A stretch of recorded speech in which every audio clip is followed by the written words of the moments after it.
Welcome back, prospectors, to another guide about the Cycle Frontier. It seems like you guys really liked the last video that we made where we made a loot guide about how to make blue and green armor pieces and where to find all of the ingredients that you needed for that. So let's do another one of those, but this time let's focus on attachments that we can make for our weapons. As always, guys, if the videos are helping you out, drop a like, leave a comment down below, and if you want to help the channel grow, subscribe. But for now, let's get straight into it.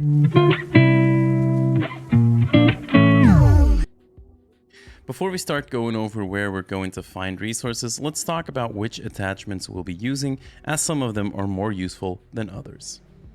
Now, the most important attachment that you're going to be able to craft that is going to make a huge difference on your gun's performance are converters. More specifically, increased penetration converters. Especially now that crafting blue armor is so easy and most people won't be running around in whites anymore, getting some penetration is going to be increasingly important.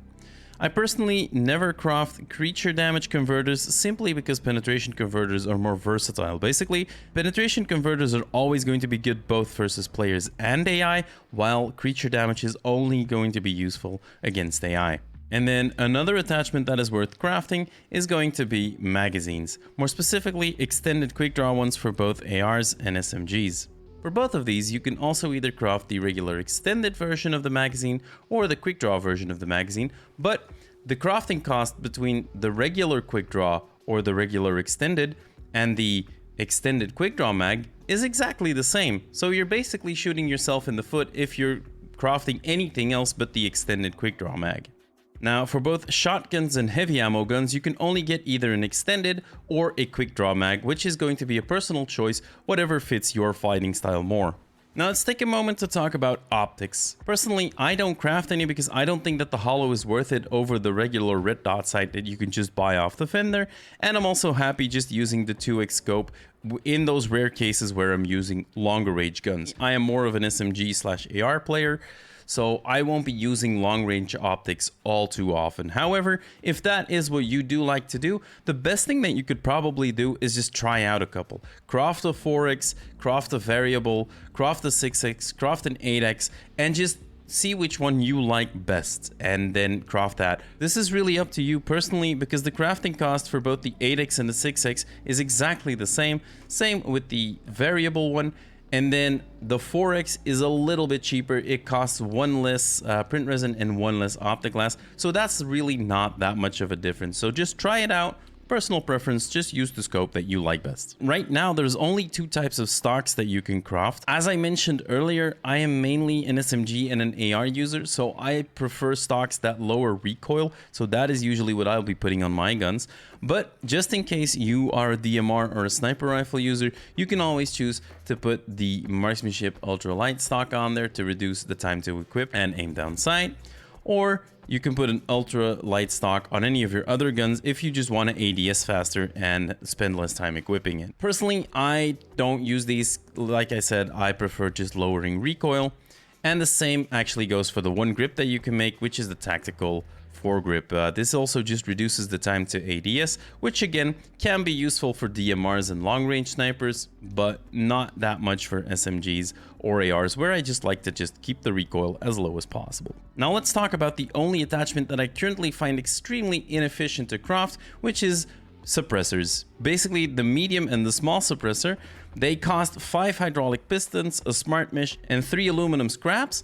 And personally, I would rather spend the smart mesh and the aluminum scrap on crafting armor, which is probably going to do a lot more for me than these suppressors are. So in the state that the crafting recipe is in right now, I just don't make these. But if you want to do it, we'll talk about how to get those resources as well. Cool. Now that we have that out of the way, let's go over what we need to print these things and where to find all of these required resources.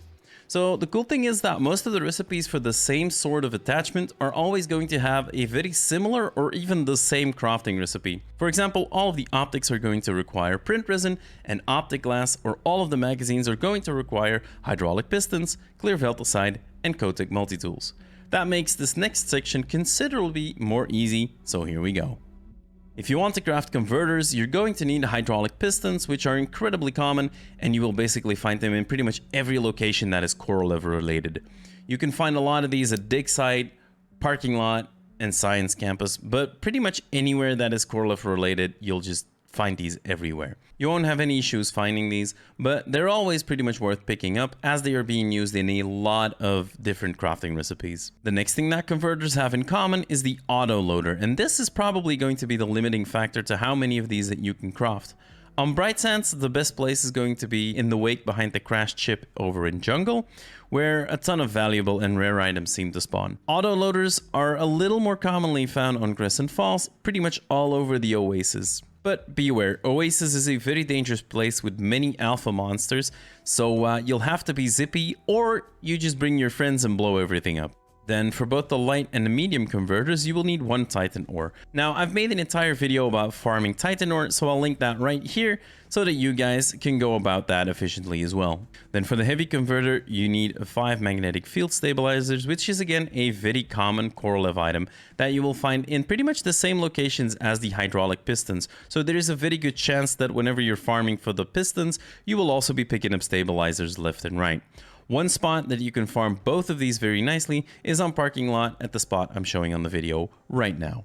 The shotgun converter requires some Derelict Explosives, which you'll probably need to go into Crescent Falls for, as it can spawn in dumpsters there, but also on the shelves in the shops of Green's Prospect. Now let's move on into crafting magazines. Again, you'll need these hydraulic pistons, which we've already talked about. You'll need some clear Veltecite, which you can very easily farm on the Bright Sands map, because Veltecite is pretty much all over that map. Wherever there's water, you can find Veltecite usually.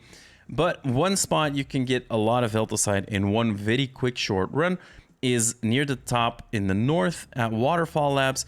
There's along the edge with the waterfalls, there's a bunch of Veltecite there, like I'm showing on the video right now.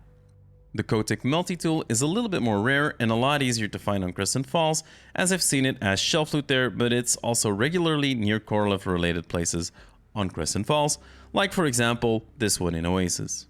And that is basically it already for magazines, because every magazine right now has the exact same crafting recipe. And on top of that, the one foregrip that we can make, the tactical foregrip, also has the same recipe. I already mentioned earlier in the video that for all optics you will require print resin and Optic Glass. Optic Glass is very easy to farm over at Vaccine Labs on Bright Sands, but for print resin you'll probably have to go into Crescent Falls. I've found it as shelf loot in the shops in Green's Prospect, and there's also this spot with 2 Corliff containers that usually have a print resin in them in Oasis. If you're looking to craft the stocks, one thing that you'll need for both of them is going to be the shock absorbers. Those are very commonly found over a parking lot or science campus on Bright Sands. The other thing that you're going to need is Co-Tec Multitools, which we've already discussed when we talked about magazines. For the regular ultralight stock, you'll need a miniature reactor instead of the multi-tool, and the easiest way to find that is by solving the loot room puzzle at Waterworks. The loot room there will have one in the box at the back. Now, I've already talked about how I think suppressors are overpriced right now, but just in case you want to farm those up as well, I would suggest checking out my other loot guide, as that one explains where to find smart mesh and aluminum scraps. The link is up here right now. And there you have it, another handy little shopping list for those of you interested in crafting some attachments for your guns. If the video was helpful, consider dropping a like, leave a comment down below. If you have any more questions or any topics that you want me to make a video about, please mention it in the comments down below. And if you want to help the channel grow, hit that goddamn subscribe button down below. As always, happy hunting on Fortuna 3, and I'll catch you in the next one, guys. Bye-bye.